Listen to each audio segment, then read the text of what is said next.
السلام علیکم۔ Novel Naml by نمرہ احمد کی یہ قسط نمبر 56 ہے۔ باب 23 مور چال۔ آج تم جس دکھ کے مقام پہ ہو میں اس جگہ سے گزر چکا ہوں۔ یقین کرو میں اس سے گزر چکا ہوں۔ تمہیں اسے جست لگا کر نکلنا ہوگا۔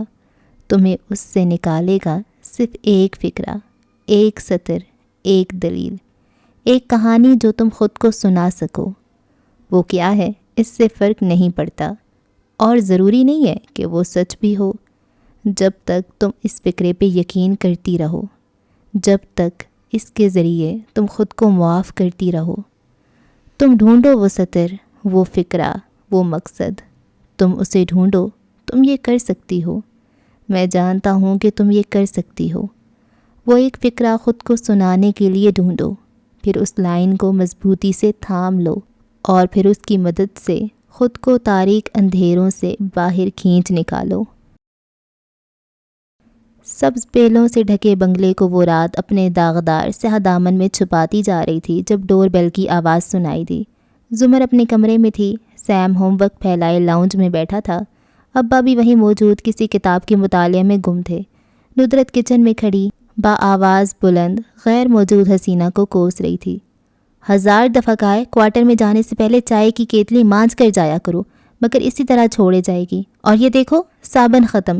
ایک تو بندہ میکس بار ان ملازموں کے حوالے نہ کرے، کھول کھول کر ختم کر دیتے ہیں۔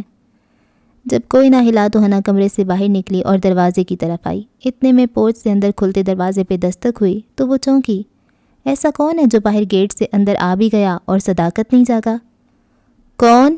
اس نے پوچھا۔ جواب میں خاموشی۔ ہنی نے جی کڑا کر آواز بلند کی، کون؟ تو اب میں کون ہو گیا ہوں؟ فارس کی آواز پہ حنین کا دل ڈوب کر ابھرا، آنکھوں میں خوشگوار حیرت ابھری اور لبوں پہ مسکراہٹ۔ پہلے لپک کر کھولنے لگی، پھر رکی۔ میں تو ناراض تھی۔ چہرے کے تاثرات سخت کیے، ماتھے پہ بل ڈالے اور دروازہ کھولا، پھر بازو سینے پہ لپیٹے، تندھی سے سامنے دیکھا جہاں وہ 2 سٹیپ نیچے کھڑا تھا، ہاتھ سیاہ جیکٹ کی جیبوں میں ڈالے، اپنی سنہری آنکھیں اس پہ جمائے۔ وہ سادگی سے مسکرا رہا تھا۔ چھوٹے کٹے بال ویسے ہی تھے، البتہ رنگت ذرا کملائی ہوئی لگ رہی تھی۔ ہیلو ہنا۔ وعلیکم ہیلو۔ آپ کو پہچانا نہیں؟ کیا آپ یہیں رہتے ہیں؟ کیا آپ اس فیملی کا حصہ ہیں؟ اوہ مگر نہیں، یہاں جو لوگ رہتے ہیں وہ ایک دوسرے سے باتیں نہیں چھپاتے، کراچی کا کہہ کر کولمبو نہیں چلے جاتے، اور جب واپس آ جاتے ہیں تو اسی روز ریسٹوران میں اپنی بیوی کو وزٹ کرنے کے 2 دن تک اپنے گھر والوں کو بھولے نہیں رہتے۔ یہاں جو لوگ رہتے ہیں نا، وہ خفگی سے وہ تیز تیز بولے جا رہی تھی، اور وہ جو سکون سے مسکراہٹ دبائے سن رہا تھا، آگے بڑھا، 2 قدم اوپر چڑھا اور اس کے دونوں کانوں پہ ہاتھ رکھ کر جھک کر اس کا ماتھا چوما۔ بلیک کافی، ہلکی چینی اور ذرا سی کریم کے ساتھ، ایک بڑا مگ، لاؤنج میں لے آؤ۔ اور وہ ساتھ سے نکل کر آگے بڑھ گیا، اور حنین کی زبان، جذبات اور غصے کو بریک سی لگ گئی۔ چند لمحے تو سمجھ نہیں آئی کہ 2 دن سے تیار شدہ بار بار ریہرسل کردہ تقریر مکمل کیوں نہ کر سکی۔ پھر اس کے پیچھے لپکی، تیزی سے اس کے قریب آئی۔ میرا بھائی کہاں ہے؟ ساری ناراضی اوڑن چھو ہو گئی تھی اور آواز میں بے قراری آ گئی تھی۔ میری کافی کہاں ہے؟ وہ اندر چلتا گیا۔ حنین اس سے زیادہ تیزی سے اندر بھاگی۔ اس کا رخ کچن کی جانب تھا، پیچھے سے اس نے چیخ چہکار سنی۔ سیم نے اسے دیکھ کر کوئی نعرہ لگایا تھا۔ ندرت بےتابی سے اس کی طرف بڑھی تھیں۔ ابا خوشی سے کچھ کہہ رہے تھے۔ ہنا نے کچھ نہیں سنا، کچن میں آتی ہی چیزیں الٹ پلٹ کیں، جلدی جلدی کافی بنائی، ٹرے میں سجائی اور اسے لیے باہر لاؤنج میں آئی۔ اب وہ صوفے پہ بیٹھا تھا آگے ہو کر، اور ساتھ بیٹھی ندرت کے گھٹنے پہ ہاتھ رکھ کر نرمی سے کہہ رہا تھا، میں نے آپ سے وعدہ کیا تھا نا کہ اسے لے آؤں گا۔ وہ میرے ساتھ آیا نہیں ہے، مگر وہ ٹھیک ہے، وہ اپنا خیال خود رکھ سکتا ہے۔ ندرت کے آنسو ٹپ ٹپ گرنے لگے۔ اگر وہ ٹھیک ہے تو فون کیوں نہیں کرتا، گھر کیوں نہیں آتا؟ ہنا نے ٹرے سامنے رکھی اور خاموشی سے اس کے ساتھ آ بیٹھی۔ فارس، کیا تمہیں یقین ہے کہ ہاشم نے یہ سب کروایا ہے؟ ابا سنجیدگی بھری فکر مندی سے پوچھ رہے تھے۔ کارپٹ پہ فارس کے قدموں کے قریب بیٹھا سیم فوراً بول اٹھا، یہ بات ڈسکس کرنے سے منع کیا تھا زمر نے۔ حنین نے رکھ کے اس کی سر کی پشت پہ تھپڑ لگایا۔ زمر پھپھو نے؟ کیا ہے؟ اب تو مجھے بھی سارے راز پتہ ہیں۔ سیم کا خیال تھا زمر کو اس کے نام سے پکارنے کا یہی کرائیٹیریا تھا۔ جی ہاں، وہ اسی سنجیدگی سے کہہ رہا تھا۔ میں شرمندہ ہوں کہ پہلے نہیں بتا سکا، مگر یہ سچ ہے، وہی ہمارے دشمن ہیں۔ میرا بھائی کہاں ہے؟ ہنا نے اب کے چڑ کے پوچھا۔ فارس نے اسے دیکھا تو وہ گلہ آمیز نظریں اس پہ جمائی ہوئے تھی۔ وہ کچھ دن تک آئے گا، میرے ساتھ نہیں آیا۔ فارس کہہ کر چند لمحے اسے دیکھتا رہا، پھر ہلکا سا بولا، آئی ایم سوری ہنا، مجھے تمہیں بتانا چاہیے تھا۔ اور اگر حنین کی کوئی خفگی رہی بھی تھی تو وہ اب دور ہو گئی۔ وہ کھل کر مسکرا دی۔ میں زمر کو بتاتی ہوں کہ آپ آ گئے ہیں، خود سے تو ملکہ عالیہ آئیں گی نہیں۔ آخری فقرہ دبی سرگوشی میں کہہ کر وہ جلدی سے اٹھائی۔ زمر اپنی اسٹڈی ٹیبل پہ بیٹھی تھی اور چند صفحات اسٹیپل کر رہی تھی۔ بال آدھے بندھے آدھے کھلے تھے اور نظریں کاغذ پہ جھکی تھیں۔ ہنا میز کے کنارے پہ آ ٹکی اور سوچتی نگاہوں سے اسے دیکھا۔ جب میں 15 منٹ پہلے یہاں کھڑی آپ کو احمد شفیع کے وزٹ کے بارے میں بتا رہی تھی تو آپ نے اتنی پیاری لپسٹک نہیں لگائی ہوئی تھی، اور آپ نے یہ ٹاپس بھی نہیں پہن رکھے تھے اور کاجل بھی نہیں ڈالا ہوا تھا۔ ابھی وہ کپڑوں کے بارے میں بھی کچھ کہتی جب زمر نے بھوری آنکھیں اٹھا کر ایک نظر اس پہ ڈالی اور ہنا جلدی سے گڑبڑا کر سیدھی ہوئی۔ میرا مطلب ہے وہ احمر والی بات، میں احمر سے بات کروں گی۔ اب جو کروں گی میں خود کروں گی۔ جب مجھے علیشہ کی سچائی معلوم ہوئی تھی تو میں نے فوراً اگلے دن مسز جواہرات کو بتا دیا تھا سب۔ جب مجھے آپ اور ہاشم کی سچائی معلوم ہوئی تھی تو میں آپ کی طرح رونے نہیں لگی تھی، خاور کے پاس چلی گئی تھی۔ آپ صرف شدید حالات میں روتی ہیں، میں شدید حالات میں آگے کا سوچتی ہوں۔ احمد شفیع کے یہاں آنے سے میں ڈپریشن لے کر کونے میں نہیں پڑ جاؤں گی، بلکہ یہ جاننے کی کوشش کروں گی کہ احمد شفیع کون ہے۔ اس کے پاس میرا راز ہے، ہمارے پاس اس کے راز ہونے چاہیے۔ خیر آپ باہر آ جائیں، فارس ماموں آئے ہیں، یقیناً ان کی تو آواز نہیں سنی ہوگی آپ نے۔ آخری فقرہ معصومیت سے ادا کیا تھا۔ زمر پھر بھی کچھ وقت لگا کر باہر آئی تھی۔ ندرت اور ابا اسی پوزیشن میں بیٹھے فارس سے سادی کی باتیں کر رہے تھے۔ سیم اس کی تصویر دیکھ رہا تھا، بار بار زوم ان زوم آؤٹ کر کے۔ مگر وہ آیا کیوں نہیں؟ ابا نے اب کے اکتا کر پوچھا۔ کیونکہ اسے انصاف چاہیے، زمر سنجیدگی سے کہتی آگے آئی اور فارس کے مقابل صوفے پہ ٹانگ جما کر بیٹھی۔ فارس نے نظریں اٹھا کر اسے دیکھا اور سر کو اس بات میں خم دے کر بولا، وعلیکم السلام۔ تم 2 دن سے ہو شہر میں مل چکی ہوں تم سے پہلے بھی، بے نیازی سے کہہ کر نظروں کا رخ ابا کی طرف پھیرا۔ سادی نے کہا ہے فارس سے کہ اسے انصاف چاہیے، اسے ہاشم کاردار کے خلاف کورٹ میں کیس کرنا ہے۔ فارس تصحیح کرتے کرتے رک گیا۔ اور مجھ سے پوچھے تو یہی درست راستہ ہے، ہمیں عدالت میں جانا چاہیے۔ عدالت میں؟ ابا دھک سے رہ گئی۔ ندرت نے ناسمجھی سے ان دونوں کو دیکھا۔ ہاں تو کرنے دو کیس، فارس کا کیس بھی تو اتنے سال بھگتایا تھا، یہ بھی بھگتا لیں گے۔ نہیں آپا، وہ کیس سرکار پاکستان لڑ رہی تھی فارس غازی کے خلاف، میں اس کیس میں دفاع تھا، استغاثہ نہیں۔ کسی کو بے گناہ ثابت کرنا آسان ہوتا ہے بنسبت مجرم ثابت کرنے کے۔ یہ کیس ایسا نہیں ہوگا، اس میں ہمارے مقابلے پر کاردارز ہوں گے، ہمارا سارا پیسہ خرچ ہو جائے گا، ہم عدالتوں کے دھکے کھائیں گے اور آخر میں ہم کیس ہار جائیں گے، کیونکہ اس ملک میں انصاف نہیں ہے، نہ انصاف ملے گا۔ میں سادی کا ساتھ اس لیے دے رہا ہوں کیونکہ ہم ایک خاندان ہیں، مگر میں اس سے متفق نہیں ہوں۔ سنجیدگی سے اس نے 2 ٹوک بات کی تھی، وہ قطعاً خوش نہیں تھا۔ کیا کیس کرنا ضرور ہے؟ حنین الجھ کر بولی۔ بھائی واپس آ جائے، ہم لوگ پھر سے ہنسی خوشی رہیں اور بظاہر ہم خود کو نارمل ظاہر کریں اور وقت آنے پہ اپنا بدلہ لے لیں، اتنا بہت ہے نا۔ حنین کے لیے جو بہت آسان تھا اب وہ ذرا کم آسان لگ رہا تھا۔ تم ایک انسان کو قید میں ڈالنے کے بعد اس سے یہ توقع نہیں کر سکتی کہ وہ فوراً ٹھیک ہو جائے گا، کچھ وقت تو لگے گا۔ وہ اسے اب سمجھا رہا تھا اور زمر سعدی کے فیصلے کے حق میں ابا کو دلائل دے رہی تھی۔ اب اپنے بھی سائے کا بھروسہ نہیں یارو، نزدیک جو آئے ہے وہی وار کرے ہے۔ وہ داغدار رات کاردارز کے آفس پہ بھی اسی طرح پر پھیلائی ہوئی تھی۔ رئیس کو ملے گھنٹے کے مکمل ہونے میں ابھی چند منٹ باقی تھے جب وہ ہاشم کے آفس میں دوبارہ داخل ہوا۔ چوکھٹ پہ ذرا دیر کو ٹھٹکا۔ ہاشم تنہا نہیں بیٹھا تھا، گو کہ وہ جس طرح انگوٹھے کے ناخن سے تھوڑی کو رگڑتے سوچتی نظروں سے خلا میں دیکھ رہا تھا، یوں لگتا تھا جیسے باقی تنہا بیٹھا ہو، مگر سامنے جواہرات براجمان تھی اور چائے کی پیالی سے گھونٹ بھرتی اس کی فراغت کی منتظر نظر آتی تھی۔ رئیس آگے آیا اور جواہرات کی پشت پہ آ کھڑا ہوا۔ ہاشم نے چونک کر نظریں اٹھائیں۔ کیا پتہ چلا؟ فارس غازی کا اس سے کوئی تعلق نہیں ہے اور اس نے واقعی غازی کے نام کا کمرہ الاٹ کر رکھا ہے۔ غازی نے بیوی کو بلانے کا وعدہ کیا تھا، علاج وغیرہ کروانے، شاید اس کی بیوی کا گردے کا مسئلہ پھر سے شروع ہو گیا۔ جواہرات کی انگلیاں بے اختیار اضطراری انداز میں گردن میں پڑے لاکٹ کو مروڑنے لگیں، چہرے پہ بدقت مسکراہٹ برقرار رکھی۔ وہ اسی کمرے میں رہ رہے یا نہیں؟ ہاشم مطمئن نہیں تھا، علاج والی بات پہ دھیان نہیں دیا۔ ریکی کرنے کسی کو کراچی بھیج رہا ہوں، 1-2 دن میں سب پتہ چل جائے گا۔ فارس غازی کے گھر والوں کے فونز ہنوز ٹیپ کر رہا ہوں، ابھی تک سعدی یوسف نے ان سے رابطہ نہیں کیا، نہ ان کی باتوں سے ایسا لگتا ہے۔